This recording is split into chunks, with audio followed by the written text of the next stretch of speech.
Dismal Swamp State Park, Camden County, North Carolina. Today we'll pedal my surly long-haul trucker along all the trails within the park on this mid-April 2025 morning. To access the trails, we cross Dismal Swamp Canal on a floating swing-span bridge. The park opens at 8 a.m. when the bridge, left open during the night for potential watercraft traffic, is closed, allowing access to the visitor center and the trails on the west side of the canal. We cross the bridge and turn right north and ride Canal Road, 2.2 miles along the west bank of Dismal Swamp Canal, beneath the canopy of mostly pines and sweet gum trees along the surface of gravel, sand, and grass. The bridge is open during the day when a vessel needs to pass through. There is no entrance fee.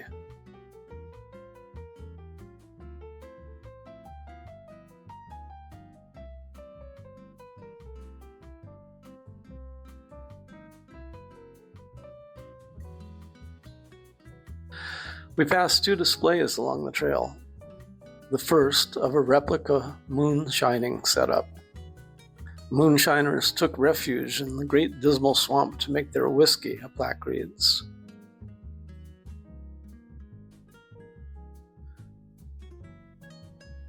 The second is a display about shipping within the swamp with a replica of a barge, also called a shingle flat, once used to move white cedar shingles along the canal in the 1800s. The canal and its system of ditches even allowed tourists to explore the swamp, a plaque reads.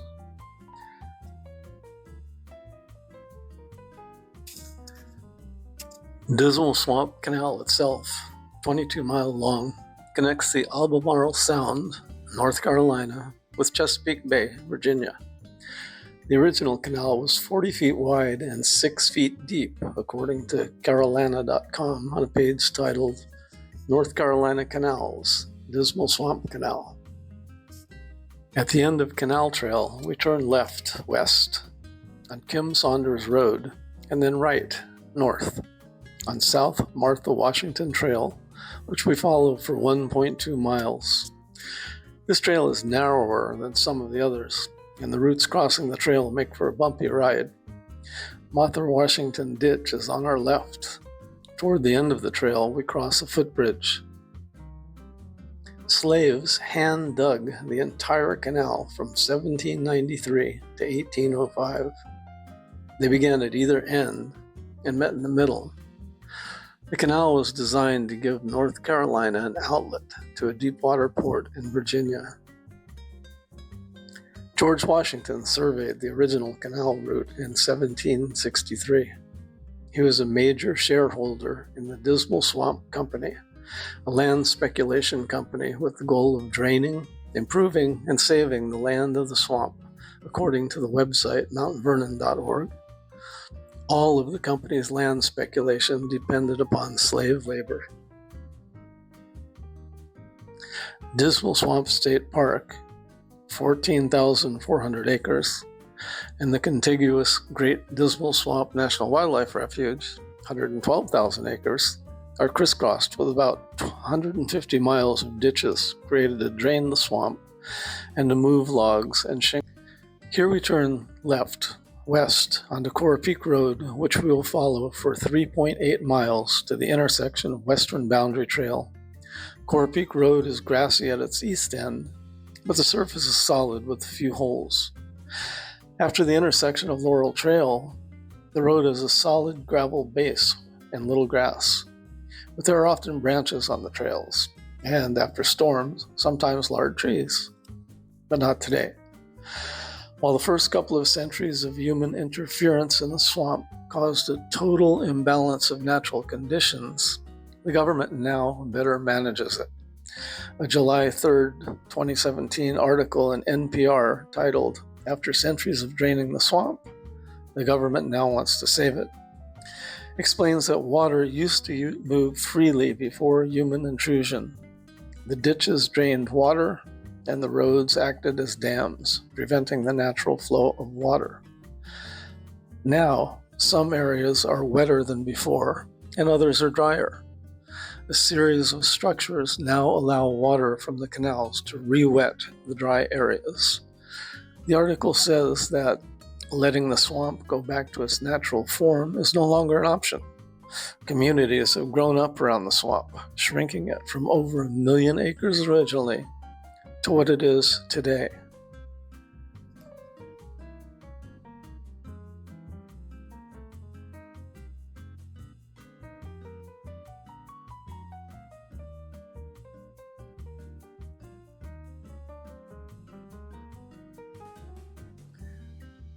We now turn left, south, on Western Boundary Trail for 1 mile.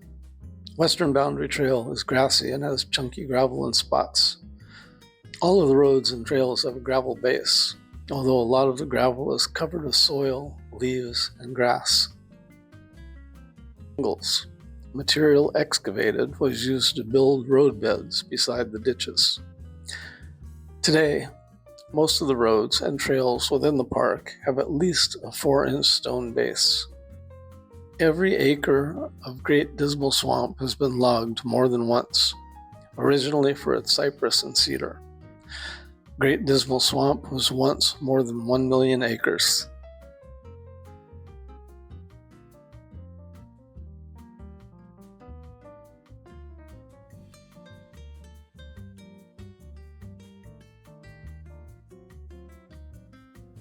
At the end of Western Boundary Trail, we turn right west onto Kim Saunders Road for 1.2 miles to the intersection of Forest Line Road. I always see wildlife at Dismal Swamp State Park. Some wildlife I have seen and that you could see on the trails at Dismal Swamp State Park are white-tailed deer, butterflies, American black bears,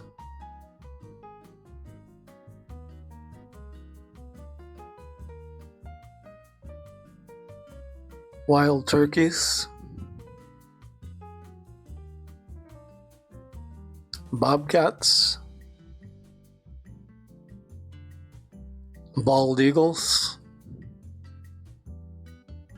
belted kingfishers, green herons, eastern king snakes, eastern rat snakes, cottontail rabbits,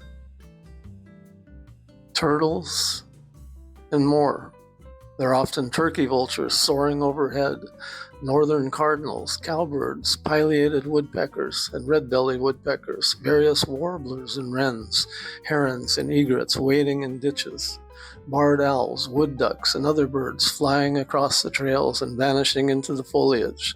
I have seen bears on most roads and trails. Here we turn left, south, onto the gravel Forest Line Road for 1.2 miles. We see more Atlantic white cedar in this area. In 2016, volunteers planted a few thousand Atlantic white cedar seedlings in the park. The Great Dismal Swamp sits mostly atop a base of impermeable clay, topped with a massive peat deposit of up to 15 feet deep. A description I simplified from a 1991 Virginia Journal of Science article about the vegetation of the Great Dismal Swamp. There are about 350 black bears in the area of Great Dismal Swamp National Wildlife Refuge and Dismal Swamp State Park. If each bear had equal territory, and they do not, that would be a bit more than half of a square mile per bear.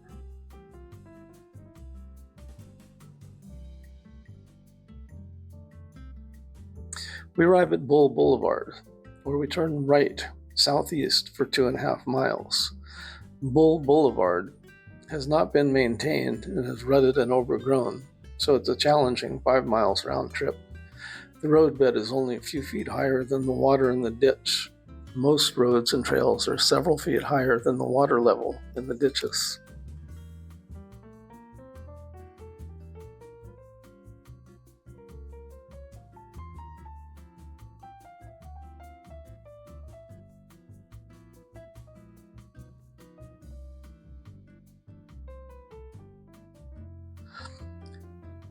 The Nature Conservancy purchased this land in 1972 and sold it to North Carolina in 1974.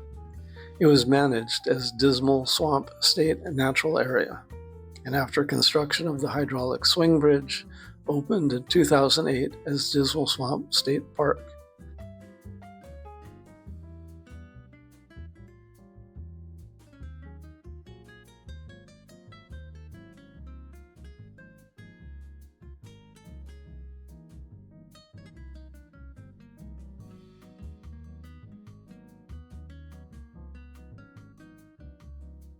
At the intersection of Bull Boulevard and Forest Line Road, we turn right, north, and pedal 2 miles north to Coral Peak Road, almost the northwestern corner of Dismal Swamp State Park. Forest Line Ditch is to our left. On the way to Coral Peak Road, at 1.2 miles, we pass Kim Saunders Road.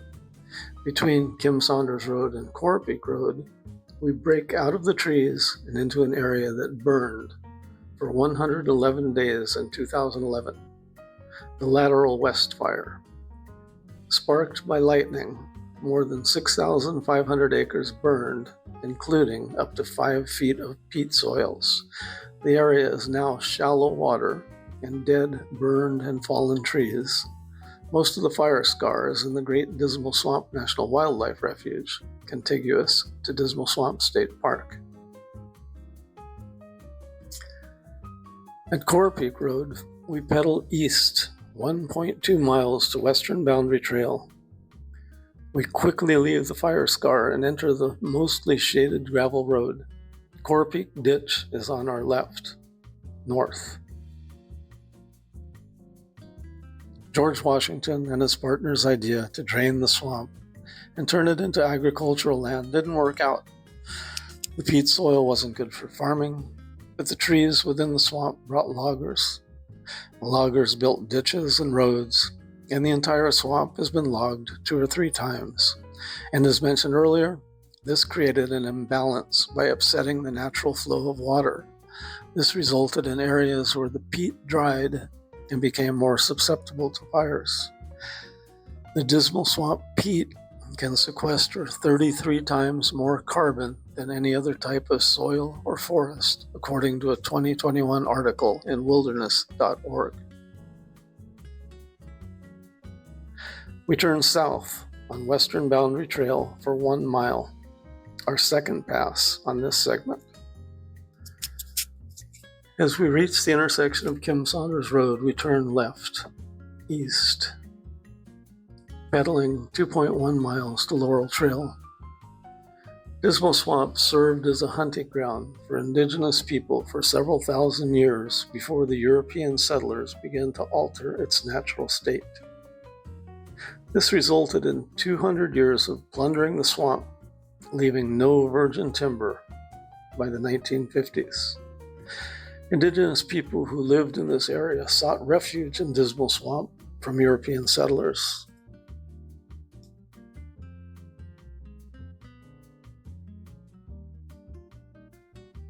At Laurel Trail, we turn left, north, and pedal 1 mile, and then return 1 mile to Kim Saunders Road to complete the ride back to the Visitor Center. From the intersection of Laurel Trail and Kim Saunders Road, we pedal 2.1 miles to Canal Trail. Dismal Swamp also served as a refuge for runaway slaves, called Maroons.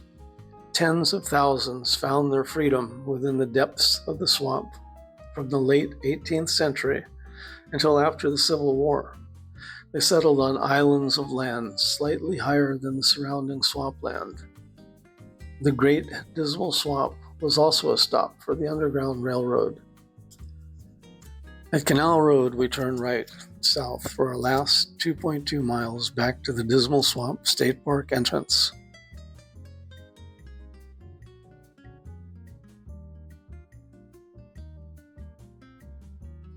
Go beyond the visitor center and out onto the trails on a bicycle to experience the beauty and solitude of Dismal Swamp State Park.